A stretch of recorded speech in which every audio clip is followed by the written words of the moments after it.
बोलता है, थोड़ा गौर से देखिए फिगर नंबर 1। केपलर्स ने ये बोला कि जितने भी प्लैनेट हैं यूनिवर्स में, हमारे जो गैलेक्सी है, यूनिवर्स है, इसमें जितने भी प्लैनेट है, that all planet are revolving around the sun in a elliptical orbit, समझ में आया क्या?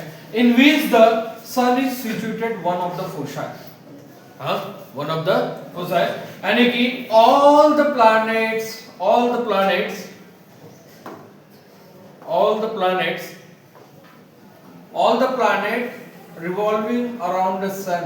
revolving around the sun in a elliptical orbit। तो ये जो पाथ जो ड्रॉ किया ना बेटा, ये इलिप्टिकल ऑर्बिट है। क्या है?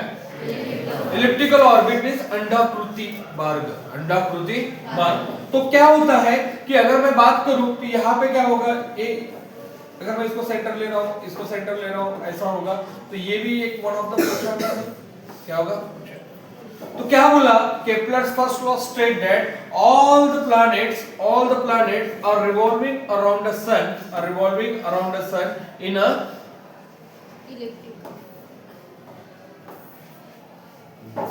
elliptical orbit,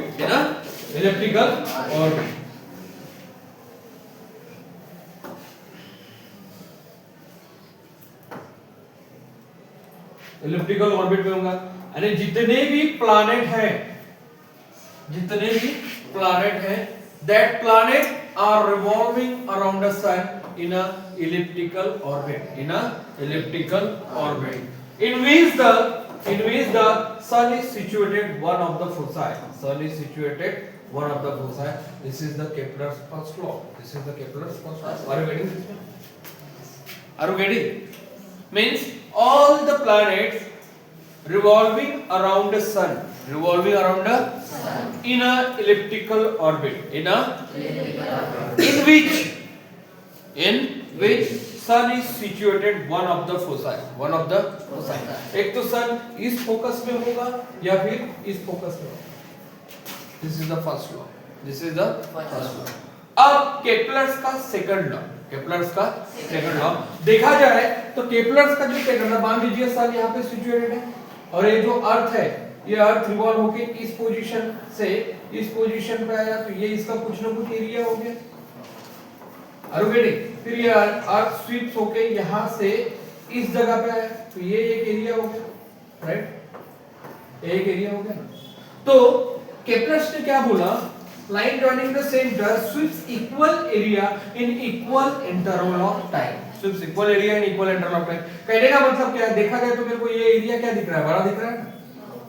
अरे ये एरिया क्या दिख रहा है, बड़ा, और ये एरिया क्या दिख रहा है, छोटा। लेकिन ऐसा नहीं होगा, केपलर्स लॉ के हिसाब से केपलर्स का सेकंड लॉ क्या बोलता है, line joining the centre sweeps equal area in equal interval of time. समझ में आया?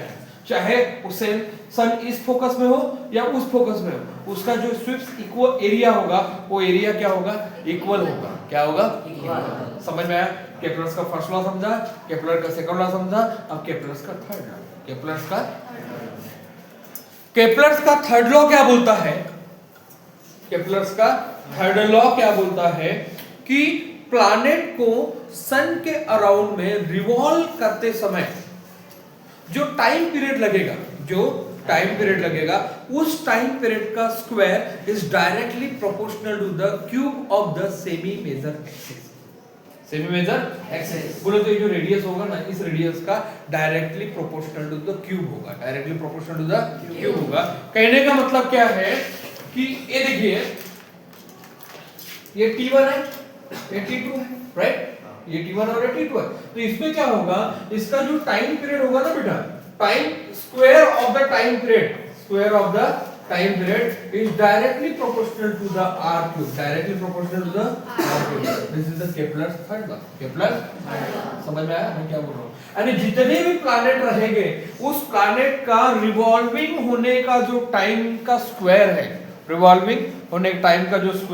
is directly proportional to the cube of the radius। बोलो, are you getting this one? These are about the Kepler's laws of planetary motion. Kepler's laws of planetary motion. Are you getting this one? Are you getting? एक बार अच्छे से पढ़ लीजिए उसको. Kepler's first law, Kepler's second law, Kepler's third law. Kepler's third law. तो यहाँ पे आपको बोला जाएगा कि Kepler's first law क्या होता है, Kepler's second law क्या होता है, Kepler's थर्ड लॉ क्या होता है, बस आपको वही एक्सप्लेन करना है.